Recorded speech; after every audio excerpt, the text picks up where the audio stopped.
Tu as atteint un taux d'endettement de 35% et tu te demandes mais comment investir à nouveau dans l'immobilier? Ou alors c'est une question que tu as de te demander, moi qui veux agrandir mon patrimoine, moi qui veux un parc immobilier important, comment je fais pour m'affranchir de cette règle des 35%? Comment je fais pour investir même si j'ai un taux d'endettement élevé? On va parler de ça dans cette vidéo.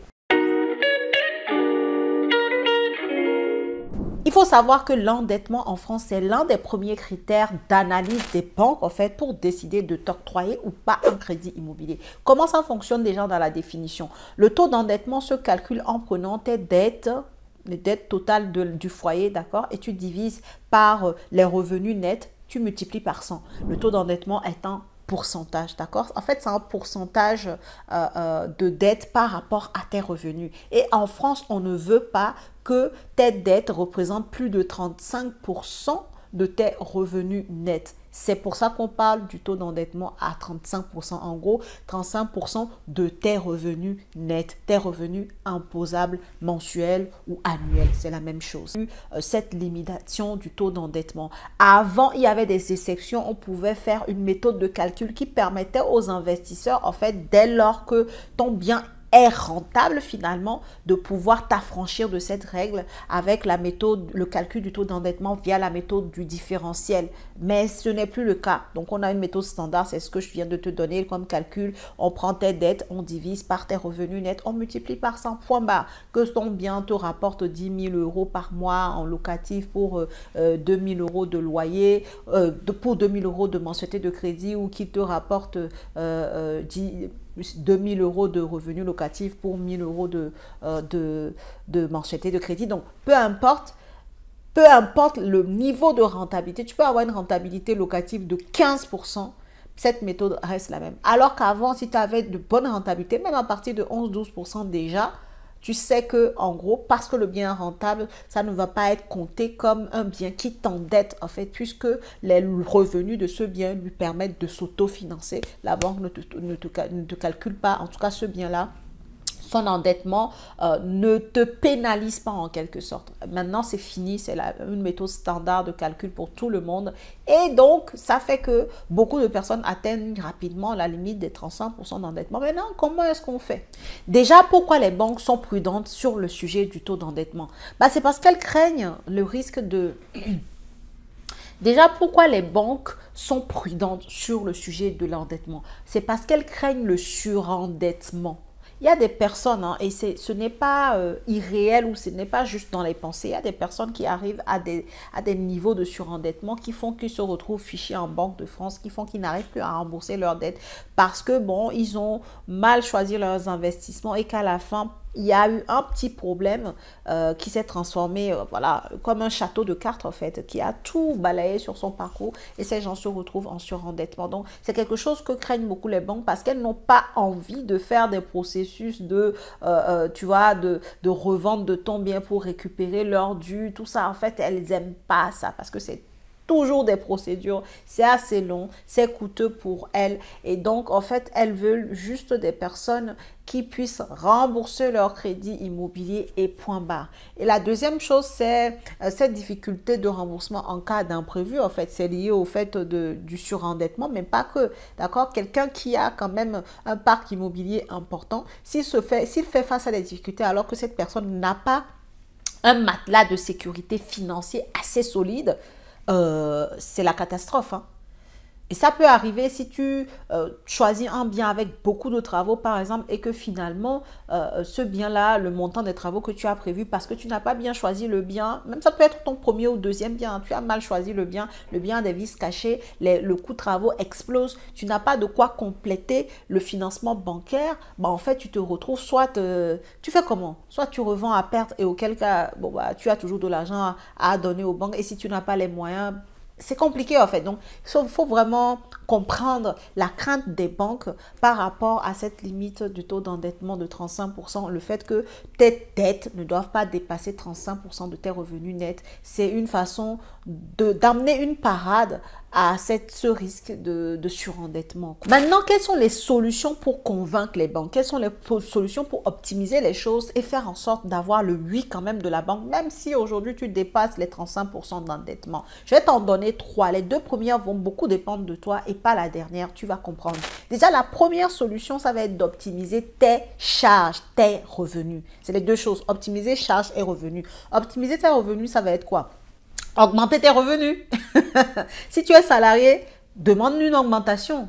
D'accord? Peut-être que tu es, comment on dit ça? Tu es sous-payé. Il y a beaucoup de personnes qui sont sous-payées, sont dans leur travail depuis 20 ans et puis n'ont que quelques centaines d'augmentations sur toute la durée de leur parcours. Bon, c'est compliqué. Enfin, vraiment, si tu veux faire de l'immobilier, il faut être ambitieux partout. Même dans ton travail, parce que ton endettement est lié littéralement à tes revenus, en fait. Donc, que tu sois entrepreneur ou salarié, fais en sorte d'augmenter tes revenus. Donc ça, c'est l'optimisation de tes revenus. Ça peut passer par changer d'entreprise. Par exemple, j'ai déjà eu des clients super smart qui ont fait ça. Il y a eu des gens qui se sont pris des 500 euros, des 600 euros de salaire mensuel en plus parce que ces personnes ont changé d'entreprise quand même.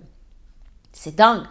Et j'ai eu des personnes qui ont négocié des 300 euros d'augmentation par mois, 350, 400 même euros d'augmentation par mois dans l'entreprise dans laquelle elles se trouvent.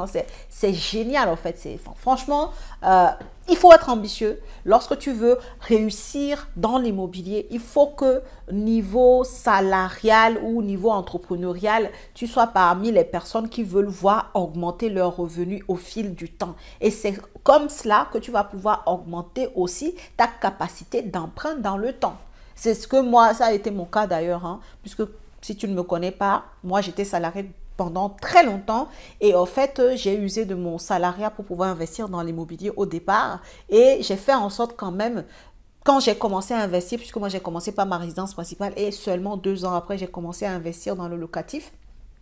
Entre-temps, j'ai eu une augmentation, même 2 augmentations de salaire qui ont fait que, en fait, le temps que j'arrive à investir dans le locatif, j'avais une certaine capacité d'emprunt pour démarrer et j'ai enchaîné par la suite. Et ensuite, optimiser tes charges. Ça veut dire quoi? Ça veut dire les réduire tout simplement. Lorsqu'on veut investir dans l'immobilier, il faut faire attention à tous nos abonnements qu'on a partout là. Lorsque très souvent, même tu regardes tes relevés de compte, il y a des abonnements même que tu as oubliés. Tu sais que c'est peut-être 10 euros, 30, je sais pas, 15 euros qui passent, mais en fait, tu sais même plus à quoi ça te sert puisque tu n'utilises pas la chose pour laquelle tu es abonné, tu n'utilises même pas la prestation, mais c'est là, comme c'est un petit montant, tu ne les vois pas passer. Pour les banques, ça compte quand même parce que c'est une charge récurrente qu'on voit comme ça de la même somme tout le temps, c'est pas bon. Ça te dessert en fait. Éviter crédit à la consommation ou alors vraiment pouvoir les réduire au maximum en fait. Si tu as de l'épargne, préfère très souvent, d'accord, mais ça va dépendre des cas, la majorité quand même des fois, tu préfères rembourser par anticipation un crédit à la consommation que de garder beaucoup d'épargne et avoir ce crédit à la consommation qui vient directement rogner en fait sur ta capacité d'emprunt, tu vois. Et si tu as plusieurs dettes, ce que tu peux faire également, toujours dans l'optimisation de tes charges, dans le but de les baisser, ça va être de faire un regroupement de crédits et un rallongement de la durée de prêt. Tu fais les deux en même temps en fait. Tu regroupes les crédits et tu rallonges leur durée. Et donc, ça va te permettre d'avoir des mensualités de crédit plus basses et te dégager encore de la capacité d'emprunt. D'accord? Ça va être pareil sur tes crédits immobiliers, pareil dans l'optimisation des charges, dans la réduction des charges. Si tu avais emprunté à 4%, aujourd'hui les taux sont plutôt à 3%, va renégocier le taux de ton crédit en fait pour pouvoir justement baisser les mensualités. D'accord? Parce que tu es à la recherche, en fait, tu veux te donner de la capacité d'emprunt à nouveau. En tout cas, arriver un peu en dessous des 35% pour que les banques te financent, optimiser ton profil. Voilà des choses que tu peux mettre en place. Voilà ce qu'il en est pour l'optimisation de tes revenus et l'optimisation de tes charges. Maintenant, deuxième solution pour avoir le oui de la banque, ça va être d'investir en société. Pourquoi cette solution est intéressante? Lorsque tu investis en société, par exemple en SCI à l'impôt sur les sociétés, en fait, certaines banques vont considérer que cette SCI qui fonctionne, d'accord? Tu as investi en SCI, par exemple, moi j'ai un immeuble de rapport de 9 lots, en SCI j'ai une rentabilité de 13% sur cet immeuble de rapport. C'est un immeuble de rapport qui ne me coûte rien du tout, qui a de l'argent, qui se gère et qui génère des revenus tous les mois sur la SCI. Donc moi, quand j'arrive devant une banque, elle ne considère pas cette SCI comme étant dans mon endettement personnel. Parce que c'est la SCI qui est endettée. Je suis à l'impôt sur les sociétés, tu vois. Donc, SCI à l'IS. Ok, si tu choisis cette option, ça te permet comme ça de faire des projets immobiliers qui sont décorrélés, pardon, de ton endettement personnel en fait. Et ça te permet comme ça de pouvoir augmenter ton parc immobilier. Et c'est pour ça que tu vas voir très souvent que les personnes qui vont loin dans l'investissement immobilier, à un moment donné, c'est limite un passage obligé de passer en société. Tu commences en nom propre, à un moment donné, tu passes en société. Voilà maintenant, aujourd'hui, je te donne la raison pour laquelle tu vois souvent ça. C'est parce que en société, ça te permet en fait de pouvoir évoluer comme ça, de réendetter même la SCI. Hein, parce que dans la SCI, il n'y a pas cette notion d'endettement de la SCI en fait. Une SCI peut acheter pour 3 millions d'euros de parc immobilier en fait. Et peut avoir 3 millions d'euros de capacité d'emprunt alors que les propriétaires de la SCI à la base ne sont même pas à 8 000 euros tous les deux par mois. Tu vois? Donc, le fait que tu aies une SCI qui fasse des opérations rentables va permettre à la SCI de continuer à s'endetter ou alors tu peux ouvrir d'autres SCI derrière. Mais investir en société fait en sorte qu'on décorrèle ton endettement personnel de l'endettement de la société et te permet de pouvoir multiplier tes acquisitions immobilières.